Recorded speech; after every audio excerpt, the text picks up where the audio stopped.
Hi, so in the last video, the brief video, I showed you that we can't know the measurement of diagonal lines on graph paper. So in order to find the area of this square, we're going to use one of two techniques. The first technique I'm going to show you is called decomposing. We're going to take the inside of this red square and we're going to break it into components that we can count. In the last video, I said we had to use only vertical and horizontal lines that we could measure. So I'm going to pick a vertex, and from this vertex, I'm going to decompose the inside of this square into shapes that I know I can count, and that would be right triangles and other squares. So I'm going to draw a line here vertically, and I'm going to go upward until I reach a level the exact same height as this vertex over here. That's how I knew when to stop. I went straight up from this vertex along a vertical line until I reached the same height as this vertex here. Now I'll simply draw a cross to connect those two, and I have one right triangle. If I try that same technique from the top point here, I'm going to draw down vertically until I reach the same level as a point over here on the right hand side, and then I'm going to draw across, and I've created another right triangle. If you look, and if I extend this downward line here, if I just extend it two more squares, I've created yet a third right triangle here. And if I take this vertical line now and extend it two more squares, I've created four congruent right triangles. And I can find the areas of all of those because they're right triangles, and the side lengths, the bases, and the heights are all vertical and horizontal lines on my graph paper. So I can count those measurements and know them exactly. And in the middle here, you can see we have four squares. But four squares in the middle. If we're particularly clever, we might see that since these two triangles, right triangles, are congruent, if we just combine the two of them, they would make one rectangle. And that one rectangle would have a height of 1, 2, 3, 4, 5 units. And it would have a width of 1, 2, 3, 4, 5, 6, 7 units to get all the way out to the edge of this square. So if I have a rectangle which is 5 by 7 units, then the area of that entire rectangle would be 35. So that's counting these two, say we'll put a dot in each of them, counting these two right triangles together to make a total of 35 squares. Well, that means that these two right triangles, maybe I'll put X's in them. If I put those two together, I would get another 35 squares.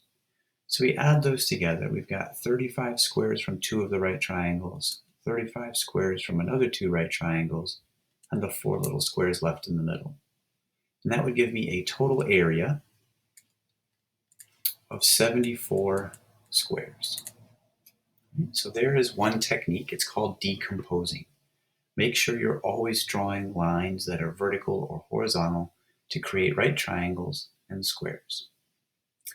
Well, now I'm going to redraw this red square. I'm going to make an exact copy of it.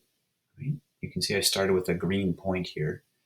I'm going to count up 5 squares on my graph paper. 1, 2, 3, 4, 5. Oh, looks like I should count 7, 6, 7, and then I'm going to count over 5. 1, 2, 3, 4, 5. You can see that this green vertex is at the same height as this red vertex.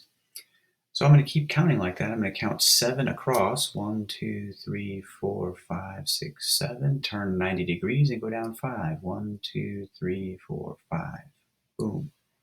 Continue down 7. 1, 2, 3, 4, 5, 6, 7. Turn 90 degrees. 1, 2, 3, 4, 5. And if you want to see the pattern continue, count forward 7. 1, 2, 3, 4, 5, 6, 7. Turn 90 degrees. 1, 2, 3, 4, 5. So this green square that I'm about to draw in here is the exact same size as the, whoops, there's a straight line, Mr. Erickson, as the red square that I started with a moment ago. I suppose if I wanted better drawing, I could have used the ruler. So I know that the area of this square is going to be 74 square units, but maybe I didn't like the decomposing method. This next method I call surrounding. So I'm going to pick a new color here. Maybe I'll just use black. I'm going to draw a big square around the outside of this entire green tilted square. But the new square I draw has to stay right on the horizontal and vertical grid lines. So if I go up from this vertex, here is an important point for me to identify. It's the same height. It goes at just as tall but no taller than this vertex, and it goes just as wide but no wider than this vertex. I'm going to have another vertex I'm interested in right above this one at the same height. I'm going to draw a line straight across. Okay. And I'm going to come straight down until I reach the bottom of my tilted square. Let me make sure I got that to the right level. Yes, I did. I'm going to come straight down here through this vertex, but I'm not going any further than the bottom of my tilted square. And I finish off. I've now surrounded my green tilted square with a giant black square. And I can count the lengths here. This is 5 plus 7. The outside of this square is 12 units long.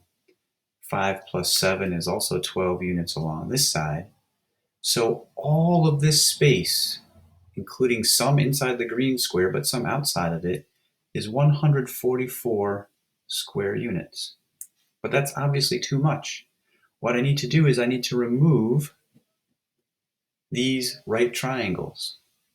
Well, the dimensions of this right triangle are 5 by 7. That should sound really familiar because that's the exact same size as this right triangle here with the blue dot in it.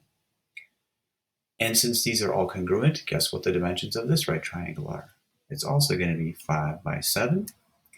So if I put these two, let's say, somewhat shaded right triangles together they will have 35 square units. Maybe I'll make swirlies in these two right triangles. If I pair them together, that's going to be another 35 squares. Remember that these swirly right triangles and these shaded right triangles, this is area I want to remove.